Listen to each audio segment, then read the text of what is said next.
What is going on, everybody? I hope you are having a great day, and I'm going to show you how to add a ton of revenue to your online business with just one simple trick. And I'm not going to gatekeep. I'm not going to hide it from you. You're already kind of looking at what it is.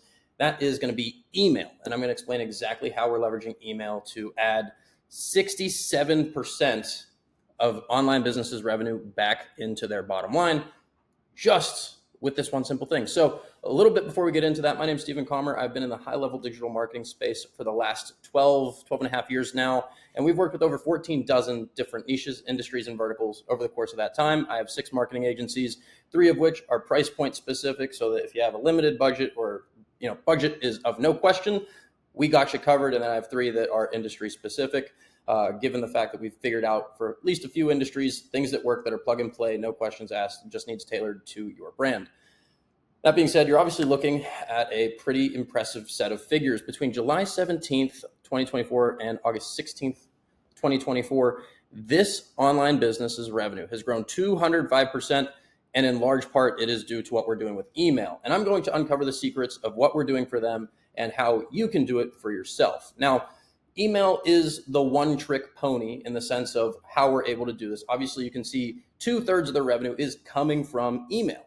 Now, we are doing other things to help grow and market this brand, like Facebook ads, Google ads, and a really strong brand and customer journey strategy, right? But that strategy heavily involves these personalized touch points coming from the email side of things. So what specifically are we doing with email? Well, we're doing 3 things. 1, we are focusing on having a strong campaign cadence, doing at least 3 email campaigns a week, focusing on different pain points and touch points and motivational information to help this brand's customers really feel not only connected with the brand, but making them loyal to the point where they're not going to go anywhere else. Obviously, you can see this is pretty impressive growth in just the last 30 days. I'm excited to see what the next 60 to 90 days holds, right? Because if we can crack $1 million in a month just following this strategy for a little bit longer, then obviously who wouldn't want that, right? So I'm recommending 3 campaigns a week. If you want to do Monday, Wednesday, Friday, keep it simple, do that. But make sure that you're doing 3. And like I said, you have to be focusing on different touch points. The general idea behind what we do before we get specific brand to brand is going to be 3 things. 1, your first email of the week. You have to be highlighting all of the value that your brand or product offers to your customer base, whether they're a first-time customer or a repeat customer. You need to continually remind people why you are worth every penny. No discounts, no nothing, just why you are so good that you should be able to charge whatever you want, within reason, of course, for your product or service, right? That is number 1. Number 2, you have to highlight personalized pain points at that full value, right? So maybe do a little bit of storytelling with a customer experience who went from being at the worst end of the spectrum, trying to figure out what problem they had in the first place that needed solving, the things that they've tried to solve that problem, and how it fell short every time until they found you, whether that be your product or service, right? And you have to ascend on that hero's journey, because that is what makes people want to buy from you compared to anybody else, right? Every market is so saturated, has so many competitors, you'd be hard pressed to think that there's little value in quite literally just saying you're the best, why you're the best, and highlighting those customer testimonials or stories of how your product or service really turned things around for them. And then 3rd and finally, focusing on that consumer psychology component. You really, really, really want to make sure that you're able to highlight in all of your copy those subconscious underlying things that really make it resonate with your customers, whether they're new or returning, again, just for the sake of making sure that they know you are the true solution.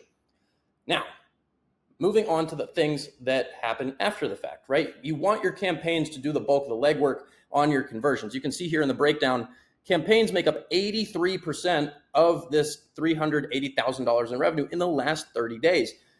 You shouldn't have to just rely on your automations, right? Although automations are so important, we recommend 7 of them. We have 7 essential automations spanning everything from your welcome series to your sunset flows. And I'm going to run through them here really, really quickly. So your welcome series, that's the first thing people see when they go on your website. It's your email opt-in. Generally, I recommend getting email, name, phone number, right?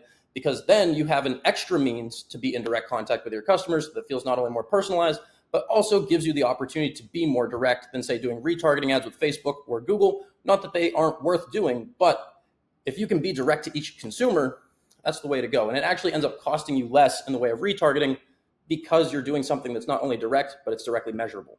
Okay. The next thing that you want to focus on is your browse abandonment. So say, for instance, your repeat customers come to the site, they're looking to buy something again or try something new from you and your company.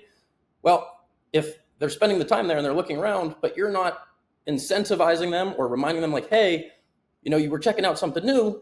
Is there something we can do for you? Is there an incentive that we can offer? Is there additional value that we can address and educate you on to make you want to try this new thing from us, given the fact you've already had a positive experience before, right? Then you have your abandoned cart. Oh, you took the step to actually want to buy. What was the holdup? Is it something that you forgot, you got distracted, or is it just a matter of you're still on the fence and again need more education or value to really make that next step happen? From there, you obviously want to make sure that your brand is omnipresent with your consumers. So like I said before, for this company in particular, we're running Facebook ads, Google ads, and email. You want to make sure that everybody in your ecosystem is across all of it. So that way you can't miss them and they can't miss you. Okay.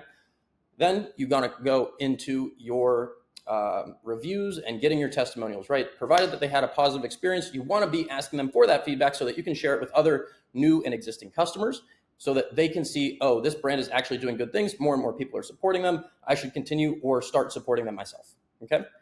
Then you're going to get into your sunset flows. So if people haven't been engaging with you over the last 30, 60, 90 days, and they haven't opened a single email, they haven't opened a single text message, if they haven't interacted with your contact with them in any way, shape, or form, you've got to remind them why you're there in the first place and why they chose you or even looked at you to begin with. Okay. So, if there's 30 days that go by and they're not in contact with you, send them some sort of incentive. Make them interact with you. Ask them to check out your latest content. Ask them to do things that really reignite that spark between them and your brand, because it's a lot easier to re-engage an existing consumer from your brand than it is to get a new one. It's also going to be less expensive, right? You obviously want to take a look at what point that lack of engagement isn't worth continuing to pursue, whether they might have found another provider for whatever you offer in your market, or maybe they're just disinterested in the market overall. You don't know, but that's why you kind of have to nudge them back into place. Then you obviously have a couple other things here that are really, really key, really, really important. And that is going to be making sure that your offers are super, super strong. Okay. You want to make sure that your offer is not only specific to your target customer, but you also have to make sure that you are getting the most out of them by ensuring that the value to them is clear from your brand. Education is so important.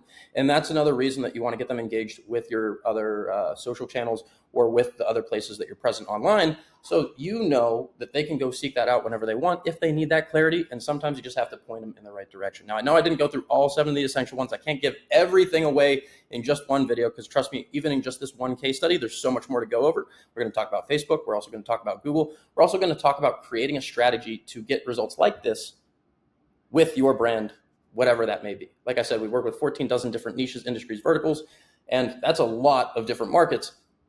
These same strategies are equally implementable in all of them. That's why we as a company and companies have found so much success in the online marketing space. The third and final thing that we are doing, not only with this client, but with all of our clients, regardless if it's just Facebook ads, Google ads, email, or all of them, doesn't matter. Consumer psychology is so important. And I know I already addressed this briefly, but it's really important to understand how connecting with your customer and letting them know that you are really aware of the true problem they have that inspires their need to solve this issue in the first place, that's actually going to move the needle in creating that almost kind of like trauma bond with your prospects, your new customers, and your existing customers. If they see you as the true solution and they see that other people have gotten the dream expected outcome that they are also seeking through working with you and your brand or buying from you, whether it be your products or services, you're going to get so many more customers for way less because the marketplace sees that you really understand the problem, right? That's how you gain market share like there's no tomorrow. Your customers need to know that you know what they really need versus what they believe they need. So making sure that the copy is super strong, hitting on those pain points, making it aware that the marketplace has other solutions that aren't as good, and letting them know that other people are having this positive customer experience with you is tantamount to everything else. Those are the 3 things that we're doing right now with all of our email clients. And even in the copywriting in our Facebook ads, our Google ads, TikTok ads, doesn't matter. knowing consumer psych and knowing what the real issues are within your customers that even drive them to believe that you are a solution for them whenever they realize that they have a problem needing solved in the first place, that's how you win. That's how you win as a brand. That's how you win as a company. And that's how you start scaling revenue with less upfront costs, whether that be, reducing your ad spend because your ads are just hitting home so much harder, or your emails convert better because what you're telling your audience resonates so much more. These things in particular are what make brands go from good to great to exceptional. It's the devil's in the details. It always is. Hopefully you got some value out of this short little video. We're going to be doing so many more of these because they're a lot easier to do than the longer form stuff that I used to do and have previously recorded. So if you got some value out of this, let me know in the comment section below. If you have a brand or business that's looking to scale and hit numbers like this on a monthly basis, please do me a favor, click the link below, book a call with my team and I. Actually, the link I'm going to put below is a direct call with myself. It won't get passed to my COO or any of our other appointment setters. I will take these calls directly.